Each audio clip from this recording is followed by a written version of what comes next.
Can you relive your past with High Chief Tommy Ikimi, as it were? How did your path cross? Yes, Chief Ikimi and I first met in 1988. Providence brought us together when we were elected to the Constituent Assembly that was put together by General Ibrahim Babangida, then president. That was 88, 89.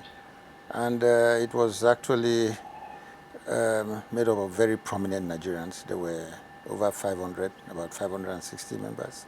I happened to be one. Chief Ikimi and I, again, by sheer providence, found ourselves, in one committee, Fundamental Objectives and Directive Principles of State Policy, headed by Professor Ango Abdullahi. We worked closely together, and during the formation of political associations, we all, went out to,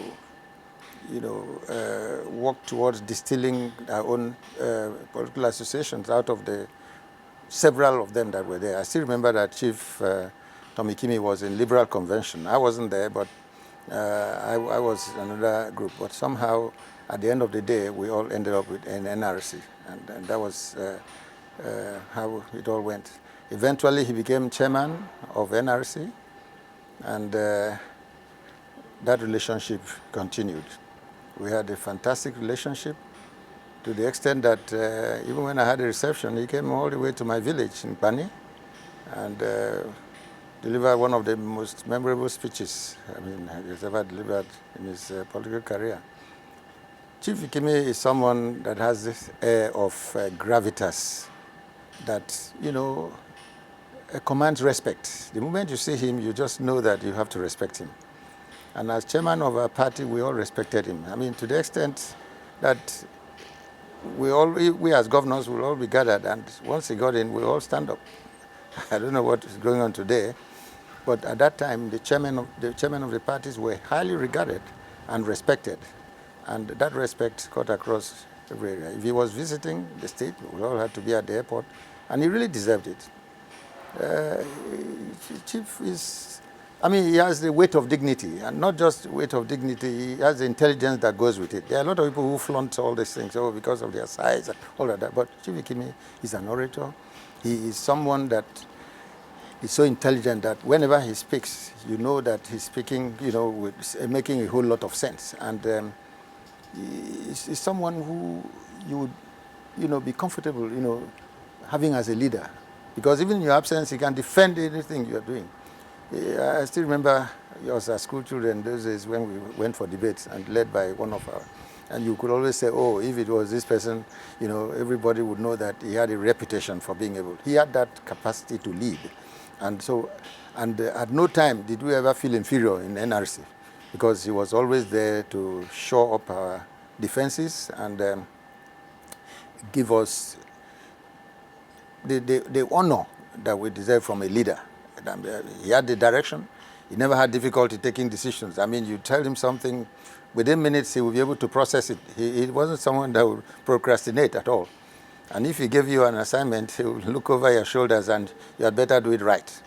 That's it. To think that an architect would be so, would I call it, so well-versed in the art of politics, in the art of governance, in the art of diplomacy, to the extent that even when he became foreign minister, it was just a seamless thing, because he did the job, with so much passion, and he was never found wanting in any of these assignments. So for me, he's one of the most intelligent Nigerians. Unfortunately, Nigeria is a country where most times we don't put our best foot forward. I would have expected him to play a more important role in the country, in the affairs of this country, than he is at the moment. Can you recall any particular personal encounter, personal experience with High Chief Tommy Ikimi? There are just too many to mention. He had this, if you know the partridge, this bird that they call partridge, it flies up there in the air, but when it wants to lay eggs, it lays eggs on the ground. Chief Ikimi is somebody that you look at and say, oh, he has this imperial, this thing, he's up there, living in the clouds and so on. But He's down to earth. He's also a grassrooter. He can tell you who the chairman of his Igweben ward is. He can tell you who and who come to sell things to him at home and all of that. He is that kind of person. He's not someone that is detached from the lower cadre. You know, I still remember one encounter, I think it was when he came to Cross River State and we were going, he saw some corn by the roadside and he said, listen, wound up his window and we had to buy the corn and all of that. I was compelled, I mean, even as governor, I said, well, that's okay, we will do it. And I think I learned quite a lot from him.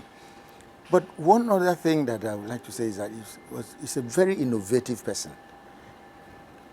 From the time we got to NRC, that is in 1991 until up till now, I have not seen a political party come up with such innovations. Do you know, in NRC, we had what they call Republican Electoral Agency. That agency, rather than all these ones, the National Working Committee and all that, was the one that organized elections. And he got people properly trained to handle those assignments. I still remember the chairman of Republican Electoral Agency at that time was one, what do you call, Mr. Gabriel Oga, Ukande Gabriel Oga from Cross River State, a retired secretary to government. He was the chairman. And the secretary was one Dixon Amagada. They were of that agency. They conducted elections, primaries, and a lot of things, you know, in the party. Up to today, I've not heard of any. I didn't hear of social electoral agency or for the other party or any other thing, but it was called the Republican Electoral Agency. That innovative spirit in him is something that still remains. And for some of us who knew how the merger took place, he played a prominent role, very key role in that, because I knew that the number of times they held meetings in his own home, which he freely, you know, offered for meetings to be held. And even when the communique was delivered, he was the one that did it. Because, I mean, you can trust him as an orator, somebody who could answer questions. He was always put forward, you know, as a poster boy, as it were, of excellence that was expected from this merger. And that is the true story. That is the situation that were with him. So he's very innovative. There's so many other circumstances. And even as, I mean, his lack of, he's somebody who's not lacking in courage at all. Even as a group of us, governors, you know, if whenever we did certain things that were not right, he would read the right act to us and he would tell us straight to our faces that we didn't do the right thing.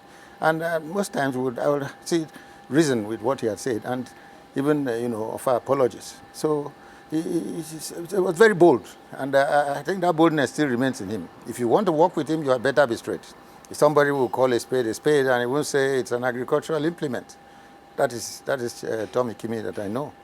During his 70th birthday, I went to Igweben all the way, and I know exactly how people felt about him, even back home in his own village. And even the creation, even the local government itself, it was through his effort that local government was created. So he's somebody who, like I said, is not just about himself. I mean, and he has class. Whatever he does, he gives it his best shot. I mean, look at even his homes. He's an architect, no doubt. But if you give me a choice between his house and the villa, I will take his house, you know. So he brings it. And you go to Benin, the same kind of thing. You go to his village, the same thing. So you see people he has a touch of class. He has a Midas touch. He's not one of those people who are going about jumping here and then just looking for something to eat. He's still comfortable. He's okay. And I would rather say that he's a man who you would rather say he calls himself rich because his wants are few. You know, that's exactly. He's content with what he is, and he's not going out to live a life where he will sacrifice his integrity for any reason whatsoever. If he doesn't like something, he forgets about it. He wouldn't want to just jump into anything because he believes he's in politics and therefore he should be jumping from pillar to post. That is the kind of person I like. A man who would rather say, I would rather down my feet than live on my knees. He would rather eat mushroom in freedom than meat in slavery, or rather be the widow of a hero than the wife of a coward. That's exactly Tom Ikimi for you.